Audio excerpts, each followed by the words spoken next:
Good, man. So, here it is. Here it is. What's this last few days been like for you, knowing kind of preparing this way and getting ready for this? It's definitely been crazy. You know, stuff happens fast in the league. People always say that. So it's definitely just been a lot of preparation. You know, getting ready for this game, and you know, I'm super excited to go out there and show the world what I got. I know Coach said Patrick hasn't been in meetings and stuff, but have you had communication with him? I know he texted you after the game. And Yeah. No, I've talked to Pat, and most of it's just lighthearted, and but I know he's rooting for me. He's got his own thing going on right now with rehab and stuff. So I know he's rooting for me. What would it mean to you to play spoiler and kind of mess up the Broncos' plans if you guys are successful?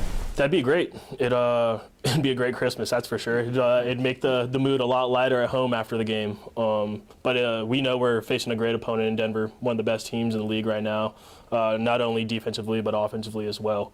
So we've definitely got our hands full, and I feel like we got a good plan to go out there and spoil that on Christmas. Chris, how many people you anticipate, family and friends, will be here on? I'll have 5 at the game. So I'll have my little brother that plays for the Chargers, actually. He's on the IR there. And then my little sister, her boyfriend, and then my mom and dad. So super fired up. It was a quick turnaround getting flights and stuff for them up here. Obviously, they didn't think I'd be starting the Christmas game. So it's pretty cool that they'll be up here. I imagine but just wanted to make sure they weren't in Tennessee, so they've never seen it. Yeah, no, they weren't in Tennessee, but it's crazy. One of my best friends back home, Jake Hampton, he hit me up like 8 p.m. the night before the game and was like, "Hey, man, I live in Asheville, North Carolina. That's like a 4-hour drive. I'll drive up and at least see you in uniform." And I was like, "All right, cool." And as he's walking into the stadium, he said he looked up at the jumbo and he's like, "Is that Chris in?" And yeah, there I was. So it was pretty cool. It was pretty cool to have him there, and at least I had some support there in Tennessee. How much do you look at this as an opportunity to maybe solidify yourself at least as number 2, and then once you're number 2, getting into that number 1 mix? Yeah, it's a huge opportunity, and it's something I don't take lightly. These opportunities don't come around often, and so when you get them, you got to take that and run with it. So this is not only a big game for our team, but me personally, a big game in terms of letting the league know what I can do and letting these coaches know what I can do, and moving forward, having that confidence, in me if something were to happen, that they feel confident that I can go out there and execute the game plan. When you went back and watched tape this last couple of days, what do you think you did well, and what do you think you need to work on? I think especially early towards the game, getting us into field goal position and leading some scoring drives was great. Getting the ball out of my hand and just sort of getting the ball to our playmakers did well. Was able to extend a couple plays too for some big games, which that's big part of my game, and something I always want to utilize. And then in terms of I think just the little operational stuff, just making sure we get in and out of the huddle. Don't want to have any penalties, whether it's my cadence and me and the O-line just sort of getting on the same page. I think that's always something we could clean up. But for a first outing, I felt really good, felt really proud of myself, and not only myself, but the guys were awesome with me. I mean, Trav, Creed, Trey, the whole O-line sort of making every single driver out there, "Hey, we got your back, man." So when you have that confidence, from those guys, I felt great.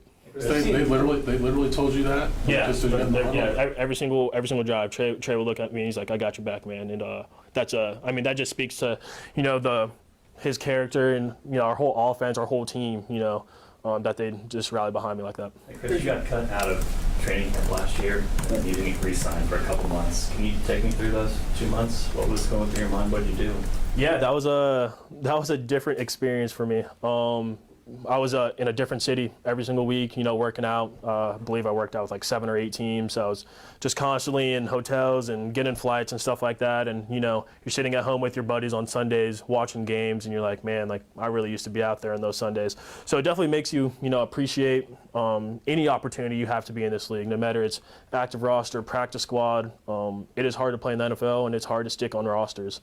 But also internally, really motivated me, made me sort of look at myself in the mirror and see what I needed to get better at, physically and mentally. And I think I had a really good plan with my QB coach, back home, CJ Bennett, and we sort of attacked. And I said, if I get another chance, I won't let it slip.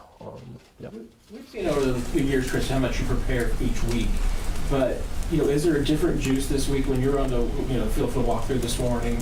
And, this afternoon when you're out there, do you think there's going to be a little bit more electricity as preparing as a starter? Oh, 100%. There's a little more electricity just because I'm the guy actually going through it. But in terms of preparation, my preparation hasn't changed. I mean, it's been the same for the last 4 years. I've taken my routine, from guys like Chad Henne.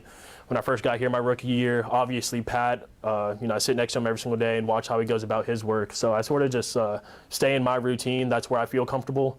And just know, when they call that first group out there at practice, I'm not the one sitting there. I'm actually running out there. So. What's it been like to have Shane back? I mean, you knew him in training camp, right? Shane's my guy, man. I was really happy to have him back. Me, Pat, and Shane actually still have our group text back from rookie year that we text in, almost every single day, where there's just stupid stuff on Twitter or Reels and stuff, and always just keeping up with each other's family. So, really close friend of mine. Glad he's here, and it was awesome to get a text from him. And he was just like, I'm here for you. Whatever you need, man, I'm here for you. So it's good to have him back in the building. Thank you. Appreciate you guys.